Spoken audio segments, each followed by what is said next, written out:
Hey y'all, and welcome to Bradley the Singing Chef. Today I am making a really special recipe for you. I make this all the time and take it into work when we pretend that it is cold here in Central Florida. I am making my 3-bean and beef chili, and I think you're gonna love it. So let's get started. All right, the first thing I need to do is get into my chili pot over here. Let's get that heating away on my eye. Some aromatics and some veggies to get going before we start adding in all the layered flavorings for this dish, okay? So I have 1 onion that is already chopped over here. I'm gonna get some olive oil in my pan and drop these onions in. Let those start sweating out and getting a little translucent. All right, put that away. Shake those around a little bit to get them going. And then I'm going to go ahead and put a pinch of salt and a pinch of black pepper. The salt helps those onions get going in that olive oil so that they go ahead and start getting translucent for us. All right, next step I need are some peppers. Now today you'll see in this recipe that I'm gonna do lots of layers of flavor, both sweet and heat, okay? And you'll see those as we go through, okay? First thing I'm gonna do is I've got an orange bell pepper. I chose orange just for the color, to be honest. You could use red or you could use yellow, that's perfectly fine. But today I'm going to use just an orange bell pepper. I'm gonna just slice around, take that core out, throw that in my garbage bowl over here. Get that middle rib out of each piece, all the seeds out. And then I'm going to dice this. So run your knife lengthwise. The fleshy inner side is the easiest to cut. So that is always the route that I go. And then just go across the other direction for a quick chop. Got a bowl over here to put the peppers in. You can hear my onions starting to sizzle away in the pan. Same process with the rest of the pieces of the orange bell pepper. Cut lengthwise and chop across. So you guys may have seen in other recipes that I've done that my typical choice for most recipes that call for a green bell pepper is to substitute a poblano pepper. I don't always do that, but I do it quite often because I think there's just more flavor in a poblano than in a regular bell pepper. We're gonna get the sweet piece of this puzzle from this orange bell pepper because it is a sweeter pepper.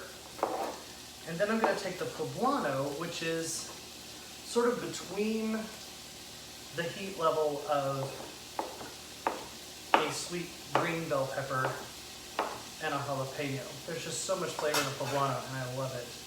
And that works perfect when you're making chili, right? You want a little bit of heat. So I have my poblano pepper, yeah. I'm gonna do the same thing with this one. I'm gonna core around the side, pull it apart over my garbage bowl, take out this core and stem, both sides of the poblano, tap out those seeds. Same thing on the other side, and the same dicing process. Just cut lengthwise some strips of your poblano and cut across the other direction to dice. Super simple. That can actually go in the same bowl as those orange bell peppers. That's perfectly fine. Other one going.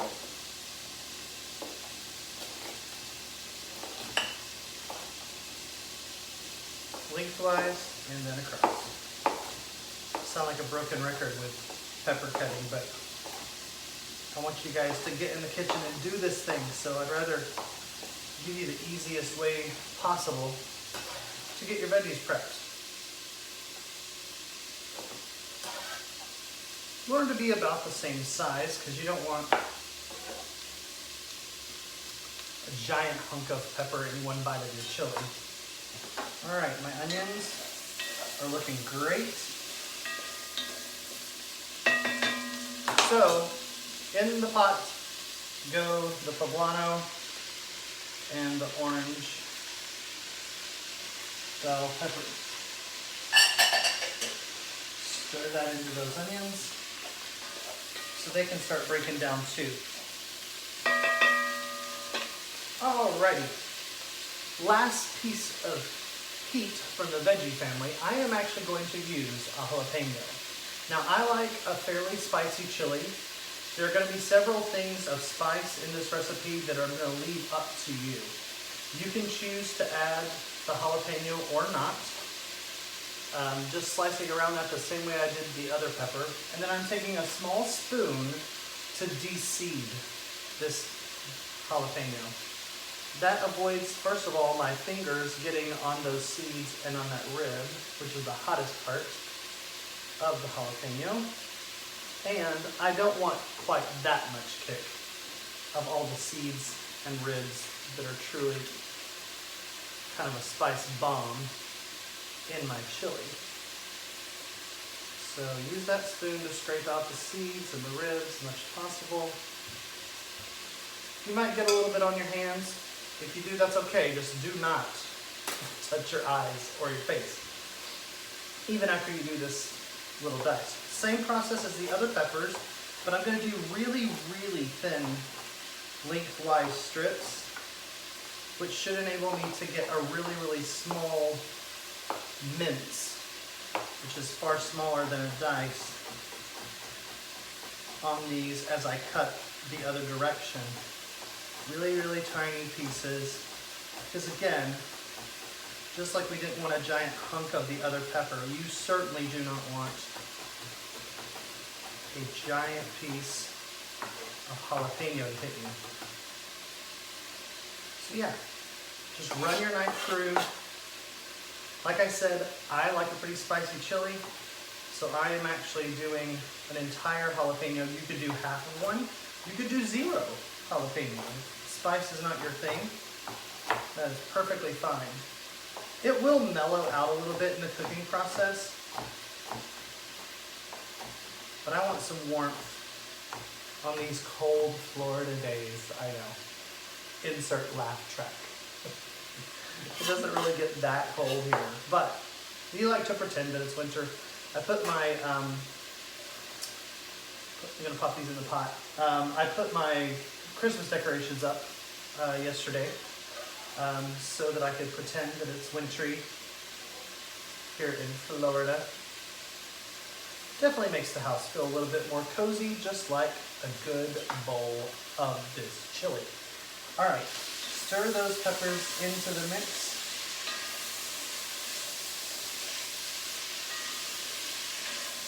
Already smelling good. That's why they call them aromatics, I guess.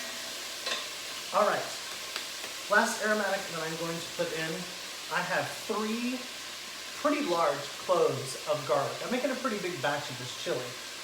I'll leave it in my fridge. Honestly, it's one of those recipes that like the second day, it's kind of like lasagna, the second day it's better for some reason. All the kids in the pool play nice together and get those flavors melding together.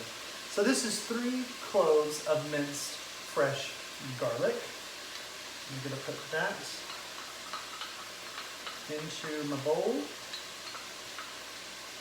You guys know I'm all about the onion and garlic in most any recipe that I make. And you want to do the garlic last because you certainly don't want it to burn. in any way.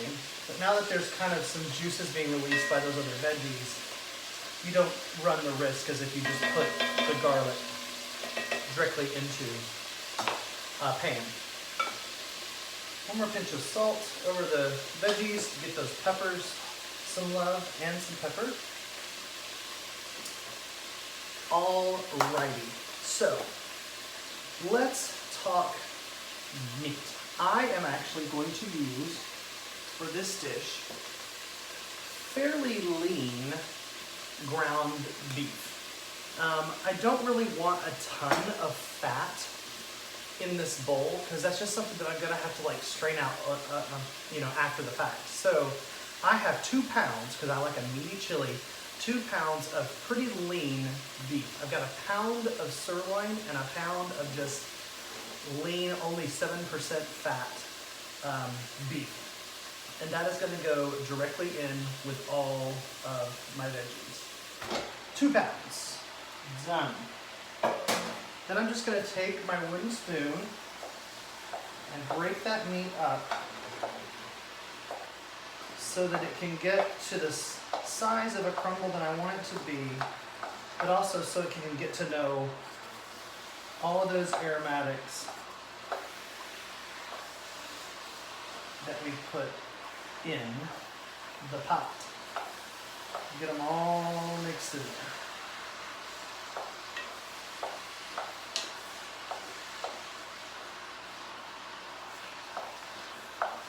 All right.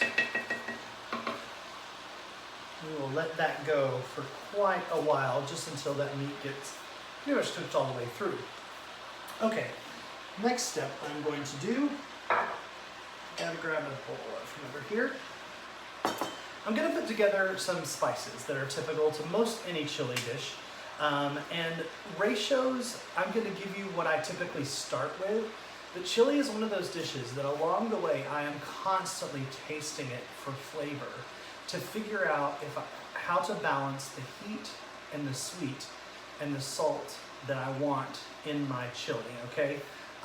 It's gonna continue to bloom, over the time that it cooks, but I definitely would suggest that you keep tasting along the way. But this is at least a starter for what I would start with for spices, okay? 2 of the main spices that go into most any chili dish are chili powder, obviously, it's chili, and cumin. Cumin's gonna give you some smoke flavor, okay? So those being the largest portions, I'm going to do 2, 4, about 4.5 or so tablespoons of chili powder to start with. Cumin, I'm going to do, because I like some smoke, a good 4 tablespoons of cumin into the mix. Now, here's where different recipes differ for different people, okay? I'm going to also add some red chili flake, but I'm not gonna get too crazy because I've already got some jalapeno in the mix, remember? And for the chili flake, I'm going to do 1 teaspoon of red chili flake. Again, this is something you can come back to if you don't have enough heat in the mix. And then I have cayenne. Cayenne is probably one of the most powerful spices for heat. So I am not gonna overdo it initially. I'm gonna do 1/4 of a teaspoon of cayenne into this bowl. Then, the last spice that I put in mine, other than salt and pepper, is oregano. I use dried oregano for this. I don't use fresh, even though I have it. I just think that for some reason dried works for me with a chili recipe. I'm gonna take a good palmful, so about a tablespoon or so of oregano. The reason that I'm putting it in my hand is because I wanna release the oils that are in this dried herb. I'm gonna crush it with my hands over the bowl. Clean hands, mind you. Try to release as much flavor in those dried herbs. And that is pretty much my spice mix, aside from good old S&P. I'm gonna put a teaspoon and a half kosher salt and a teaspoon of black pepper. All right, so that gets our salt and our heat into the mix, right? With all those spices. The last thing I'm going to add is some white table sugar. I've got about 2 tablespoons of table sugar here. I'm gonna put that into the bowl as well. That gets me a piece of my sweet towards all of that heat. Just gonna spoon all that together into the mix. Let's check on how our ground beef is doing. Oh yeah. Things are happening. Stir it around, get that meat down on the surface of your pan so that it has a chance to cook. I mean, it's 2 pounds, so there's quite a bit of meat in this pot. It needs to get cooked through. But as it cooks, I'm going to go ahead and add these spices. I want these spices to get some heat on them too in the initial stage of making this dish. Like I said, that's a good start for spices anyway. As you taste, as you go along, you may find that you want more of one or the other. You want some more smoke, add some cumin. You want some more chili flavor, add some chili powder. You want some more oregano, add some more oregano. Oregano's a pretty solidly, I don't know, flavor bomb of a spice too, so you may not need more than that. All right, now we are talking. All those spices in there, into the meat and the veggies. We've got a pretty thick, it almost looks like a meat sauce at this point, because it's pretty, like I said, pretty thick with all those veggies, spices, and the meat. Next step that I need to get some liquid in here as the base of our chili. So I've got some beef broth, and I'm gonna start with about a cup of beef broth. Putting that in, adding some more beef flavor, but also it's gonna help me sort of deglaze the bottom of that pan to get up any caramelized bits of the ground beef that is in there. All right, now here's where the magic starts to happen. Next ingredient that I'm going to put into this chili is beer. I love the flavor of beer and lots of things. You've probably seen my other video of my beer braised pulled pork, where I use a couple of bottles of beer in that recipe. I also use beer in my chili recipe.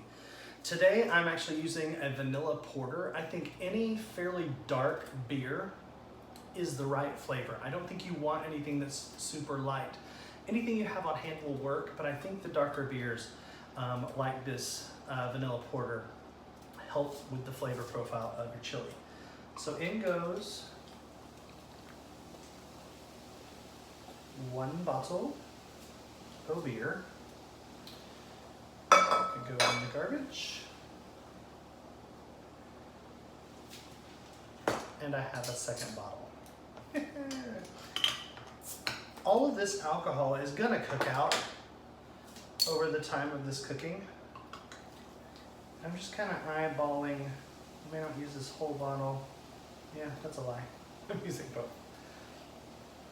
Both the bottles of beer going into the mix. That's the majority of the liquid needed in this dish, okay? You notice I haven't even touched the beans yet. I'm gonna put those in last because they really don't need a lot of time to cook. Now, as you know, a lot of chili recipes, most of them are tomato based. So we've gotta get some tomatoes into the mix. get this stirred around so it can get going. Oh, it already looks so good. All right, so I have a large can of San Marzano tomatoes, peeled tomatoes. You can get diced if that's what you happen to have in your pantry. I just like the usage of the whole tomato. I think the texture of that in the chili I think is a good thing. And I get to use God's utensil. I use my clean hands to crush all these tomatoes. That's why I have them poured out in this bowl. That way it's not like an even diced texture. I like that you could get a spoon that has, you know, feels like you're getting a real tomato. Like, I don't know. For some reason that's a thing for me. So I'm gonna crush these with my hands. And this is like the last piece of the liquid needed to cook into this chili. All right, got those nice and crushed into the pot. You go. Stay here. Get a towel to wipe my utensil or my hand. All right. Now, we do want a lot of tomato flavor into this dish, so I also have about 2 heaping tablespoons of tomato paste. It is also going to go in to the mix. Get all that in there. Go. Break up the tomato paste. Get the tomatoes stirred in.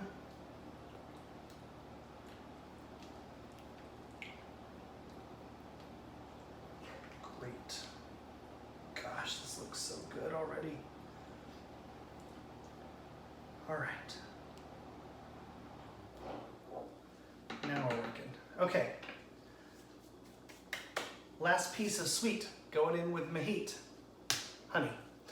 I love fresh honey. I eat it all the time by the spoonful, and I love using it in dishes. So I'm going to use probably a good 2 tablespoons, sort of to match that 2 tablespoons of the sugar to go against all those spices, into the pot. That's about 1, 2. Again, that's to start with. We're going to continue tasting this and see what we want to add or subtract flavor-wise, or cancel out, I guess I should say. So if you find that it's like, ooh, that's too spicy for me, add some more sweet, add a little bit more sugar, add a little bit more honey, and that will bring down some of that heat level. You find that it's not spicy enough, just kick in some more cayenne or some more chili powder or some chili flake, and you will get there. Alrighty. So I promised you a 3 bean and beef chili. So let's talk about beans. I have 3 different kinds, obviously, for a 3 bean chili. The first that I have are pinto beans that are already canned in a chili sauce. However, I drained these to get some of that sauce off. I didn't want to get rid of all of it because there is some flavor in there, and that's okay. But we've already got so much chili flavor in here, we didn't need a ton of it. So I definitely drained these for quite a while. So in go my 2 cans of pinto beans. Stir those down into the pot. My pot is about to run over because this is a big batch of chili. Next, I have dark red kidney beans. These I have not only drained, but I have rinsed. I do that a lot when I use canned vegetables just to get off all those preservatives and all the gunk that's on them that I don't really need. I just want the beans. So I fully rinse these, like they're easy to pick up, no goo. I've got enough liquid in here. In go 2 cans of dark red kidneys. And I did the same drain and rinse on 2 cans of black beans.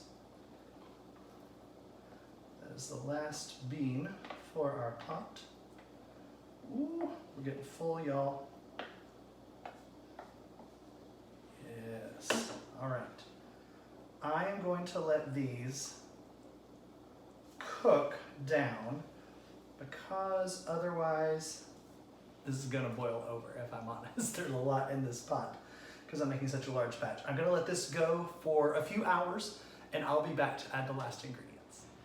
Hey y'all, welcome back. My 3-bean and beef chili has been simmering away on the stovetop for about 2 hours now. I was really afraid that it was gonna boil over, but as it continued to simmer, that alcohol from the beer evaporates and all that good stuff, and it just intensifies into this beautiful chili that I have before me right now. Cannot handle it. I'm so ready to taste this. I do want to say, I didn't say this earlier, if you don't have beer in your house or readily available, you can always just use beef stock and some water instead. All the spices are still going to get in there. There's just an added little layer of flavor from the beer that I added to this. So don't feel obligated to use that if that's not your thing. Feel free to use just some extra beef stock as well as some water just to thin down things. Make sure nothing like sticks to the bottom of your pot. But this is glorious and good to go. I've already tasted it. It's perfect. There's nothing more needed for seasoning. Again, taste as you go. Taste at the very end. See if it's too spicy for you. Maybe add another little tablespoon of sugar into the mix or another squeeze of honey. If it is too sweet and you want some more kick, just add a little bit more cayenne, some red chili flake, or even some chili powder. Stir it in, let it sit there for a little while, get those flavors going. Just get it where you want it. This chili is all about you and your taste. So, but right now, this one's about me and my taste, so I've got to get in here. I've got just a small bowl here because I'm serving this for dinner tonight. This is just for me to test it. Because if I get a big bowl, I'll eat the whole big bowl, and then I'm not ready for dinner. Okay, let's get in there. Oh my gosh. It's so thick, meaty, and beautiful. Now, I just happened to accidentally have a little bit of shredded cheese here, because cheese, you know. So I'm gonna sprinkle just a little bit of cheese on there. Maybe some sour cream, because that sounds good, right? Stir that up a little bit, get a little dollop. Sour cream right in the middle of the bowl. And then I've got some fresh cilantro here, just to make it pretty. There's nothing wrong with that flavor combination happening. Oh, yeah. You gotta see this, guys. Look at that beautiful bowl of chili. I mean, come on. If it's a little cooler outside, or if your air conditioning's on really high here in Florida, you're gonna want this chili. Oh my gosh. I gotta get in there. Taste this bad boy.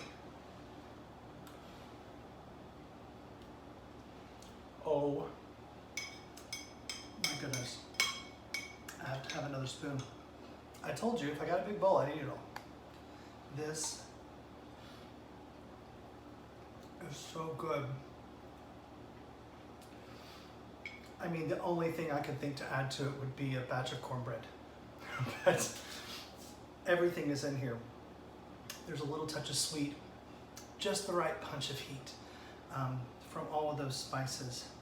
This is excellent. You've got to try this recipe.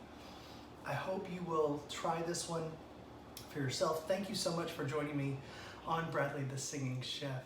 Eat well, love always. Bon appetit, y'all. Chili time.